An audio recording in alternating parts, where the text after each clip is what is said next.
Sandra's on the line with a question from Rogersville. Hi, Sandra. Thanks for staying up and watching tonight. What's your question?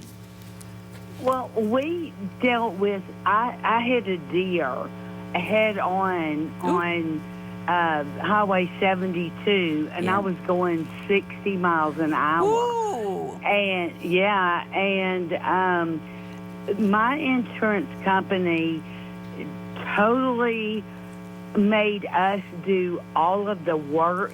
Like, they just gave us all the names of the people to call. Okay. And from then on, we had to totally take care of everything. And to me, we're paying this guy a lot of money to handle this type of thing. Is that how it's normally supposed to go? It depends on what insurance company it is, how much staff they have. Did you sign up on just the internet? Do they have a brick and mortar shop here with adjusters in our area?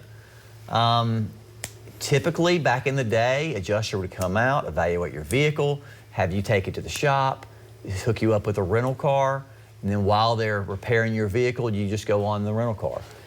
We're seeing with less and less staff, less and less people, because let's face it, human beings are the most expensive for the insurance companies, right?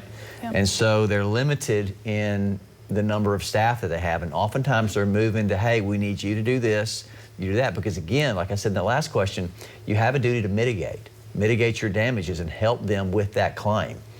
You know, and while technically we would like them to do more, oftentimes it's better for the client to go ahead, suck it up, and get it done, get it to the shop, and then help them as much as they can. Do you pay for it yourself and expect to be repaid? Actually, no. No. You should, you know, if you have that type of coverage, usually the insurance company will, you know, pay that bill. Okay. And then once they sign off on the estimate and then get your rental car.